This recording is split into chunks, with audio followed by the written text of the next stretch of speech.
শুনানিতে আমরা যে কথা বলার চেষ্টা করেছি, এক, গণভোটের প্রশ্নটাকে চ্যালেঞ্জ করেছেন। তো গণভোট তো হয়ে গেছে, প্রশ্নের উপর তো মানুষ মতামত দিয়ে দিয়েছে। প্রশ্নকে যখন হা না উত্তর দিয়ে দেওয়া হয় তখন প্রশ্নকে চ্যালেঞ্জ করার মানে কি? অর্থাৎ এখন আর প্রশ্নকে চ্যালেঞ্জ করা হচ্ছে না, এখন চ্যালেঞ্জ করা হচ্ছে গণভোটের রেজাল্টকে। যদিও বলছেন গণভোটের প্রশ্নকে, কিন্তু প্রশ্ন তো প্রশ্নের জায়গায় নাই, প্রশ্ন ইতোমধ্যে ফলাফলের জায়গায় চলে এসেছে, অর্থাৎ ফলাফলকেই চ্যালেঞ্জ করেছেন।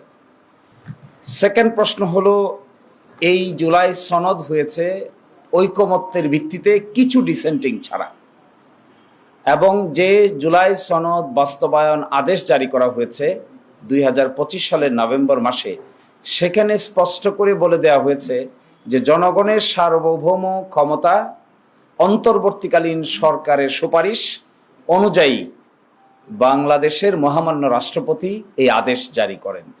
এই আদেশটিকেও তারা বলছেন সাংবিধানিকভাবে গ্রহণযোগ্য নয়। দেখুন, এখানে কয়েকটা গুরুত্বপূর্ণ প্রশ্ন। আর মাত্র 10 দিন বাকি আছে সংসদ বসার। এত তাড়াহুড়া করে দুইজন আইনজীবীর মাধ্যমে এই রিট পিটিশন দায়ের করে আসলে যারা দায়ের করেছেন তারা কি পেতে চান? আমি স্পষ্ট দেখতে পেয়েছি সরকারের ইন্ধন, কোর্টে দেখতে পেয়েছি সরকারের ইন্ধন, আইনজীবীদের মধ্যে দেখা যাচ্ছে সরকারের ইন্ধন, এবং একটা ক্লোজ এলাই আছে সরকারের কিছু ব্যক্তিবর্গ এই বিষয়টাকে আদালতে সাবজুডিস ম্যাটার বলে পার্লামেন্টকে যেন কোনোভাবে বাধিত করা না যায়, এই জন্যই এই কৌশলটা অবলম্বন করেছেন। আমরা আদালতে প্রশ্ন তুলেছি যে 10 দিন অপেক্ষা করে পার্লামেন্ট যদি এই সিদ্ধান্ত নেয় তাহলে আদালতের তার হস্তক্ষেপ করার কোনো প্রয়োজন নাই, মাত্র তো 10 দিন। আগে যেহেতু করা হয়নি, নভেম্বর মাসে আদেশ হয়েছে, ডিসেম্বর মাস, জানুয়ারি মাস, ফেব্রুয়ারি মাস, এটা মার্চ মাস যাচ্ছে, এতদিন যদি এটা চ্যালেঞ্জ করার প্রয়োজন না হলো তাহলে 12 তারিখ পর্যন্ত অপেক্ষা করতে এখানে অসুবিধাটা কোথায়? এগুলোর আসলে কোনো সুনির্দিষ্ট উত্তর দিতে পারে নাই। এটা একটা political question, doctrine of political question নামে একটা কোয়েশ্চেন আছে, যেগুলো হাইলি পলিটিক্যালি সেন্সিটিভ, এগুলো আদালতের বিবেচ্য বিষয় নয়। আচ্ছা বলেন, বাংলাদেশে অভ্যুত্থানকে আদালতের নিয়ম মেনে হয়েছে? আদালতের আদেশ মেনে কি মাস আপসার্চ হয়েছে, বিপ্লব হয়েছে, অন্তর্বর্তী সরকার হয়েছে, কিংবা গণভোট হয়েছে, কিংবা জাতীয় নির্বাচন হয়েছে? এখন এসে দেখেন, খুব ইন্টারেস্টিং, জাতীয় নির্বাচনের পার্টটুকুকে চ্যালেঞ্জ করে না, চ্যালেঞ্জ করে শুধু গণভোটের পার্টটুকুকে। জাতীয় নির্বাচন তো একদিনই হয়েছে, পাশাপাশি ব্যালটে হয়েছে।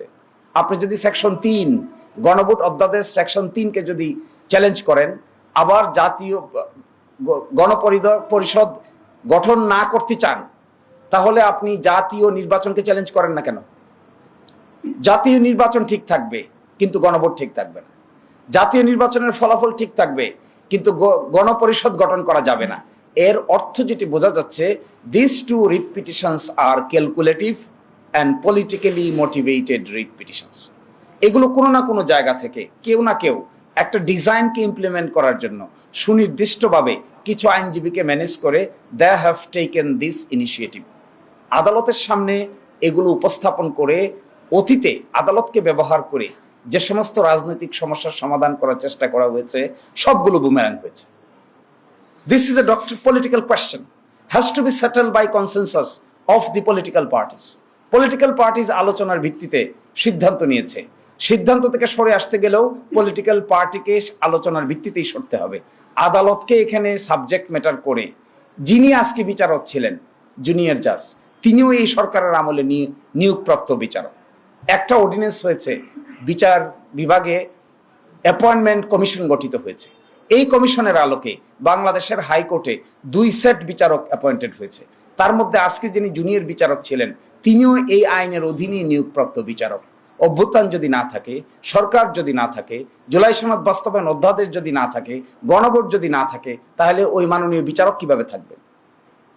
কোন জায়গায় তিনি অ্যাপয়েন্টেড হবেন? Who will appoint him? These are the pertinent questions which are unanswered. আমি দেখেছি একটা তাড়াহুড়া, আমি এটাও দেখেছি কোনোভাবে বিপ্লবের এই সেন্সটাকে অন্যদিকে ঘুরিয়ে আদালতের কাঁধে রেখে পার্লামেন্টের কাছে না পাঠিয়ে কোর্ট এই কথা বলেছে সুতরাং আমাদের কিছু করার নাই, এইরকম একটা মেন্টালিটি সুস্পষ্টভাবে দেখা যাচ্ছে। এবং এটাতে আমরা খুবই অ্যাংশাস।